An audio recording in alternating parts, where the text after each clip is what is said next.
Welcome in. I'm Collette Wieland alongside Dr. Stephen Camarata, the author of Late Talking Children, A Symptom or a Stage, now in its second edition.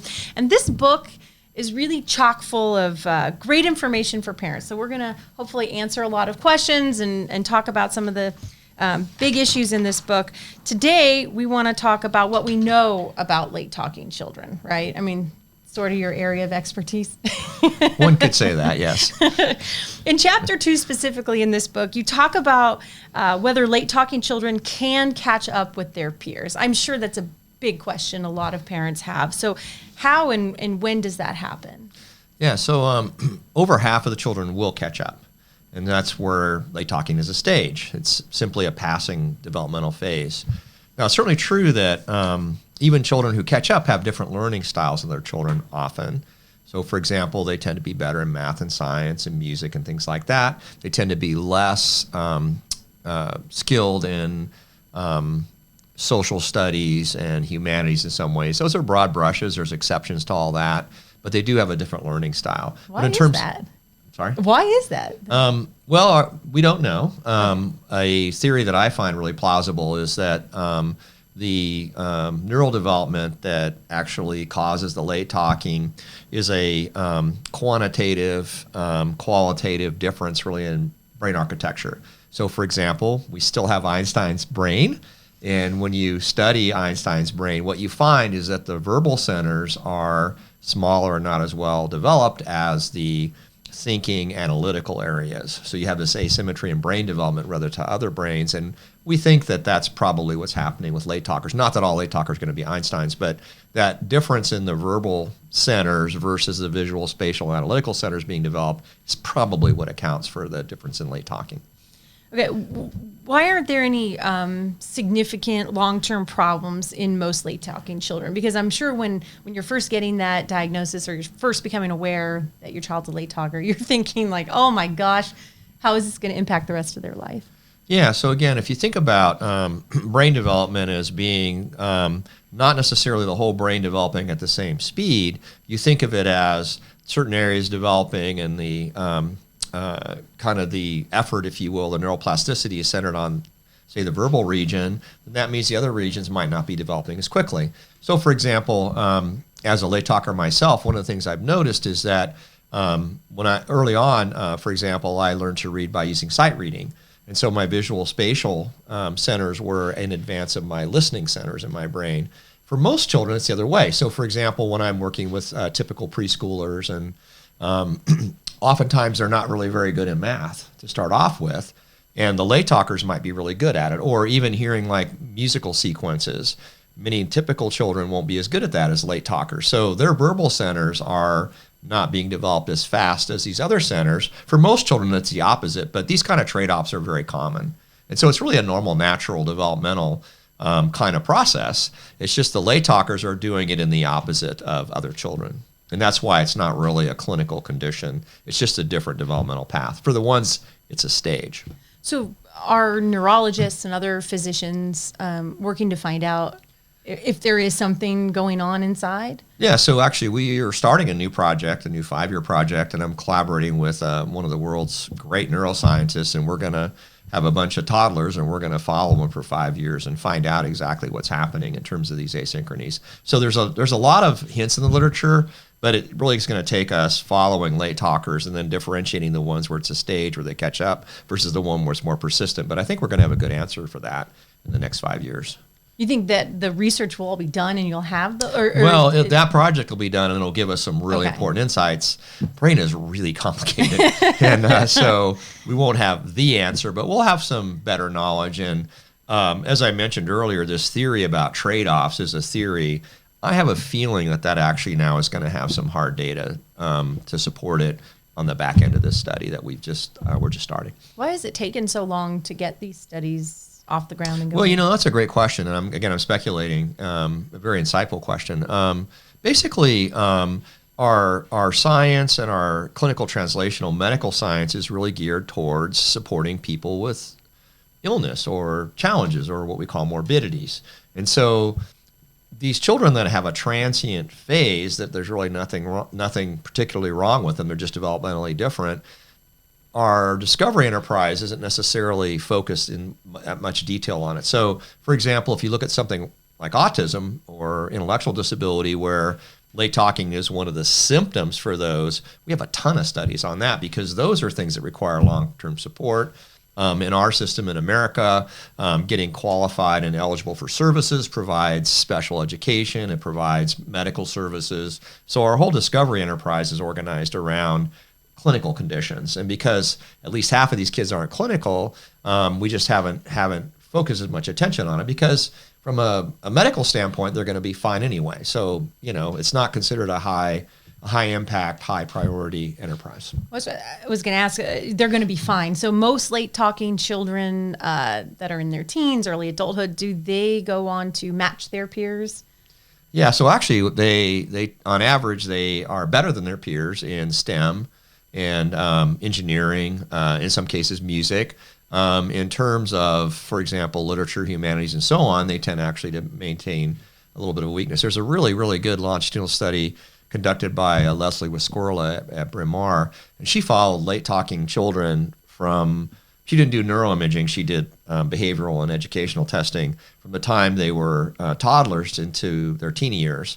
And so they did normalize in terms of language, but they were significantly behind other children, not in a clinical way, but just in a qualitative way in terms of reading, in terms of literature, in terms of history, and they were significantly better than their peers in some of these analytical fields. So it's a learning style that persists across the lifespan, but it's not something where, so for example, our average score, say on a reading test might be 100 with like 85 to 115 being a normal range. And so the late talkers were scoring in the high 90s. The peer group that she matched them with were scoring at about 105 for reading, but then that was reversed for math. So they were able to, the late talkers were better and significantly better than math. So having a 95 in reading isn't a clinical problem. It's just a relative strength in the other area. And that's what we see, these differences in that way. But more or less, fair to say that they do catch up. They do catch up, absolutely. Yeah, they do. So if they're catching up with their peers, why is treatment necessary? Well, I mean, I would argue that for the ones they catch up, it's not necessary. And in fact, if you do the wrong kind of treatment, it can actually be inhibitory. Now, having said that, any late talker that comes in, we're going to talk to the parents about ways of interacting with their children that's going to accelerate their expressive language development. So I'm not just saying don't do anything. But as far as enrolling a child, a late talking child for whom it's a stage, into 40 hours a week of behavioral treatment, I'm not recommending that at all. So you really don't need to treat them in that way.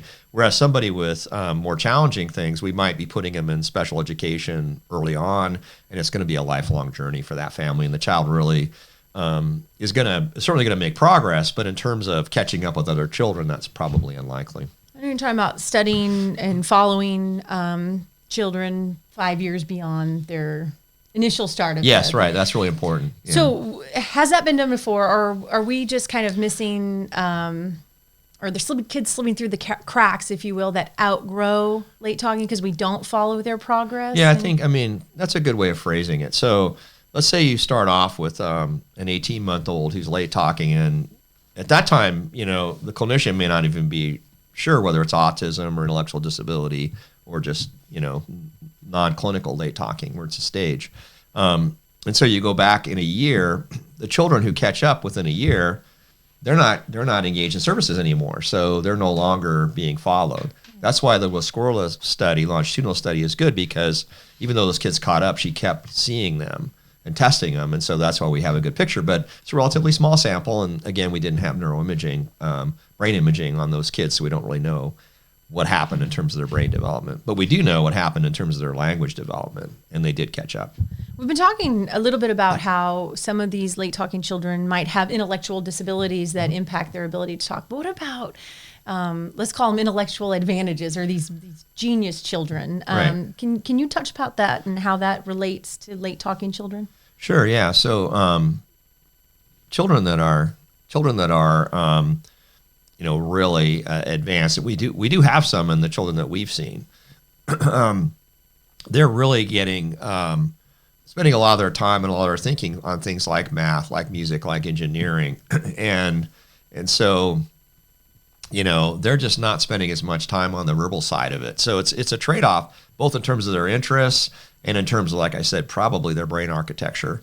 And so, basically, they're going to go on this different developmental path. And initially, they're really misunderstood. But then, you go 4 and 5 years later and you see, wow, these kids really aren't, they're not really behind. They're actually advanced. And a lot of them go into gifted. One of my favorite stories is I had a young man who they had initially decided was intellectually disabled.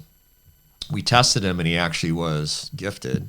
And so he went right from the special ed intellectual disabled classroom to the gifted classroom, And what was really also kind of interesting is they didn't abandon that intellectual disability label until the next eligibility cycle. And so it's kind of ironic because he never really ended up in the regular classroom. He went from this one to that one. Right, exactly, within a 2-year period of time. Does that happen a lot, though? Because no, it's not that common. Okay. Yeah, so most late-talking children aren't Einsteins. Some are, and we know about them, and we study them, but most aren't. There's a really good study done by David Lubinsky and Camilla Bembo, and they've been following mathematically gifted children into middle age. And again, many of them are late talking, many of them aren't, but it's that same pattern. I mean, and they end up really being very focused on their interests and their knowledge. They of course, they do get married and have families, things like that. It's not that they're, antisocial. It's just that because most people aren't necessarily as interested in math and science, they are different. But, we have this long-term study of these gifted people and how their intelligence is allocated, and it's really fascinating. We don't hear as much about those late-talking adults. No, because they're very successful, and they go on. And again, like a lot of times, like you're interviewing a family with a late-talking child, and then like the grandmother will say, "Oh yeah, Grandpa was that way too," or something like that. So even these family narratives are that way. That happens a lot where because the child catches up, people are like, "Oh, yeah, I remember you were that way too," and they hadn't really thought about it for decades. That's very common. We want to talk more about the characteristics of late talkers. Perhaps most notably, you've said it before, boys typically. You see more boys being late talkers than girls. If you have a group of 100 late talkers, about 70 to 75 of them will be boys, and 25 to 30 of them will be girls. So there's this kind of 4-to-1 representation. Why? Yeah, so actually that's something we do have some insights to, and I'll talk a little about it. So basically, there's differences in the male and female brain, and I know some people are opposed to that idea, but it's pretty clear. And different learning styles, on average. I mean, some females will learn, in the quantitative way, and some males will learn in the more verbal way. But on average, there's these differences. Anyway, long story short, and at the risk of oversimplification, the female brain has diffuse representation of different skills. The male brain is more specialized.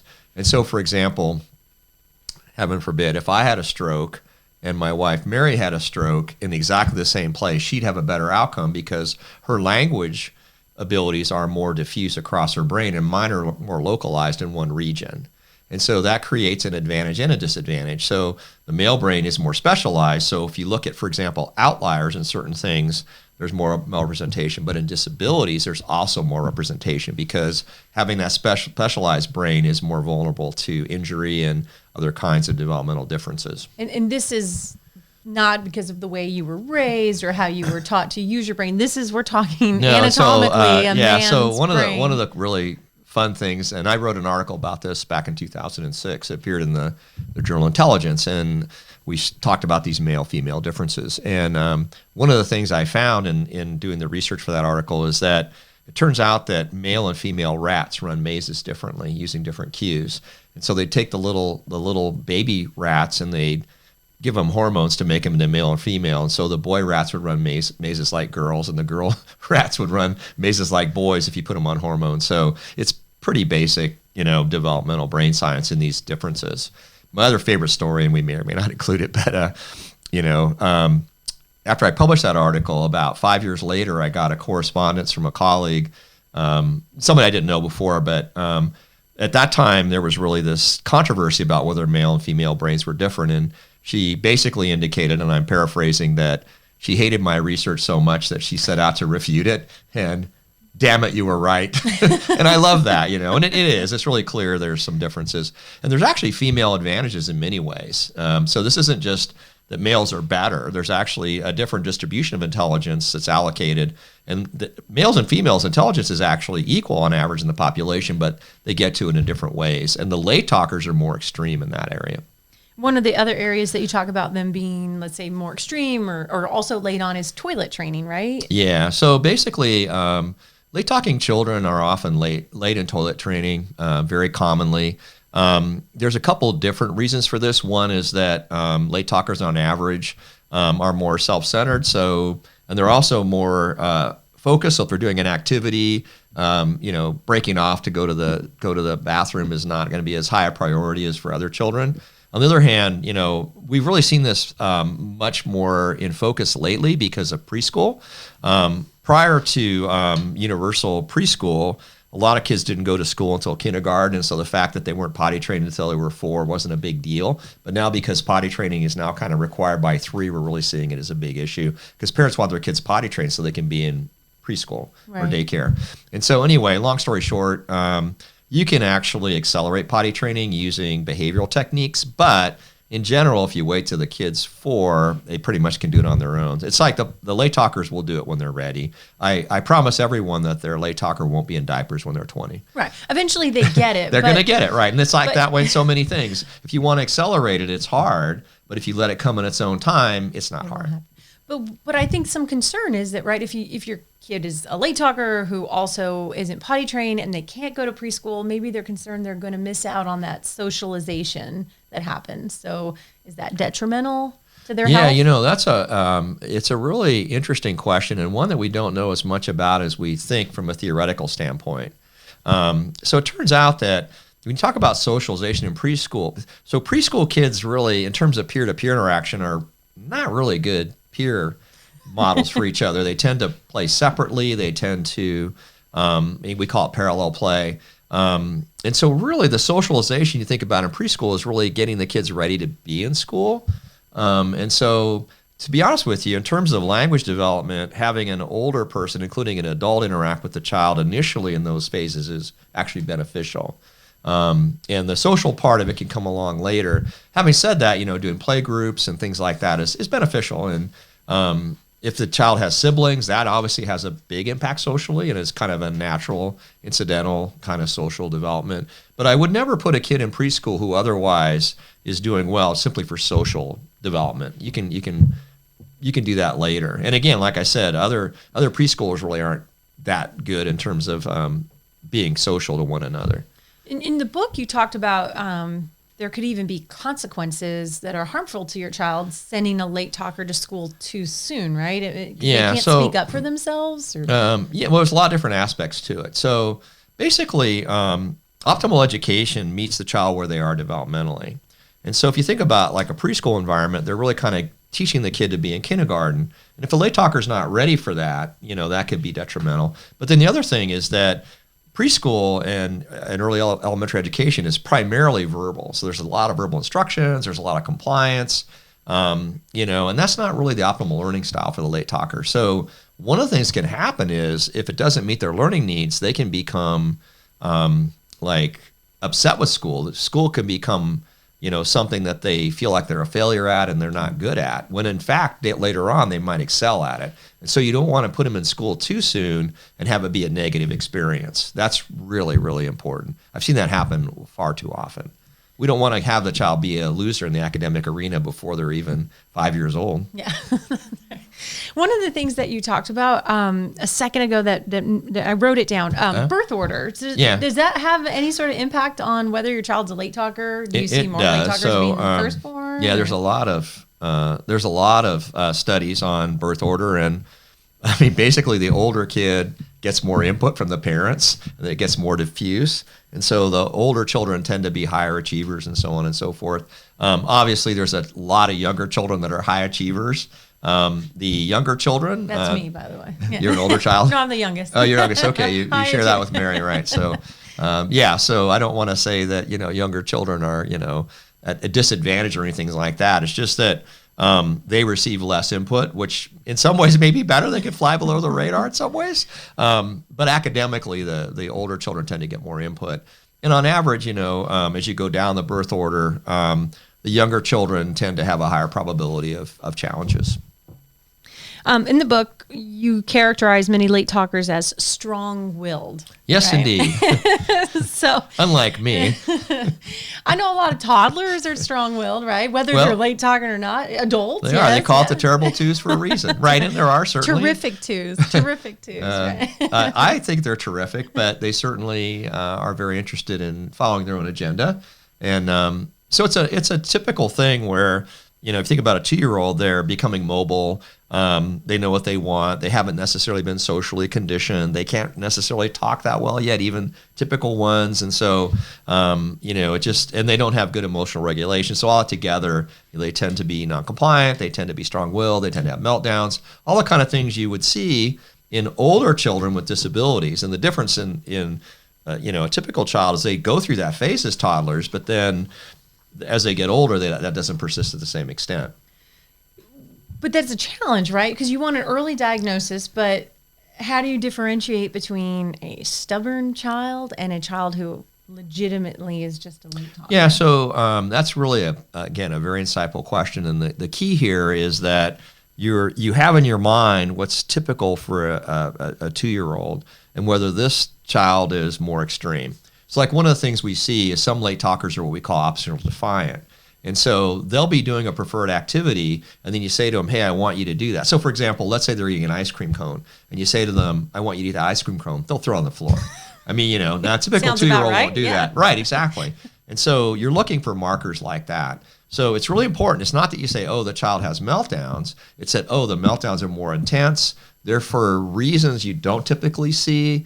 And then the child really is so insistent on getting their way, more so than a typical 2-year-old. Like, a typical 2-year-old, they'll have a meltdown, and then, a few minutes later, everything's fine. They don't persist with it. They don't insist on getting their way over a whole day or something. And so you have to put it in that framework. Is this more extreme and more persistent than you would see in typical development? And most parents don't have that experience, right? It's their first or second child, whatever it is, and they don't really know what the range of typical is. And maybe their first child was fairly compliant. Maybe they had an unusually easy one, and then the next one is late talking and a little more difficult, then they might be panicking when in fact that child really kind of fits within the broad range of typical in terms of their defiance. First child tricked you.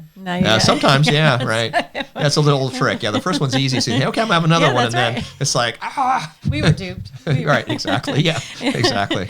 So, how do you suggest parents respond to children who won't cooperate, and how do you personally respond? Yeah, so it's really good to have somebody who really kind of understands that and can have strategy. So, one of the things that happens is that a lot of typical parenting techniques. So another book that I've written is called Intuitive Parent. And so there's really these natural kinds of interactions that happen that are very effective for, helping the child learn how to modulate their meltdowns and so on.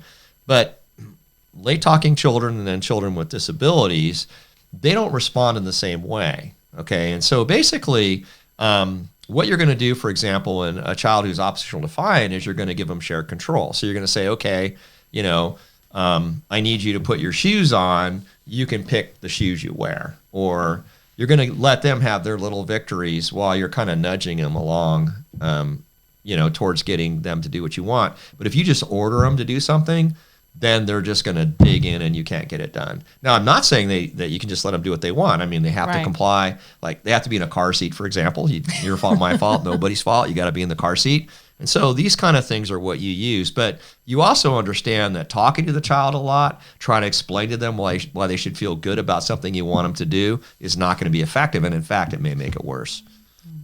There's a lot of traits about late talking children, and we are going to talk about those in our next podcast. In the meantime, we want to know what you learned today. What was the key takeaway for you? Please tell us in the comments below and help us keep this conversation going. Let us know what's on your mind. We look forward to answering any questions you leave in the comments section. Be sure to click subscribe and hit the bell so we can keep this information coming to you. And please check out the Late Talkers Foundation website, latetalkers.org. It's got lots of great resources for families. And always remember, the best thing for your child is you.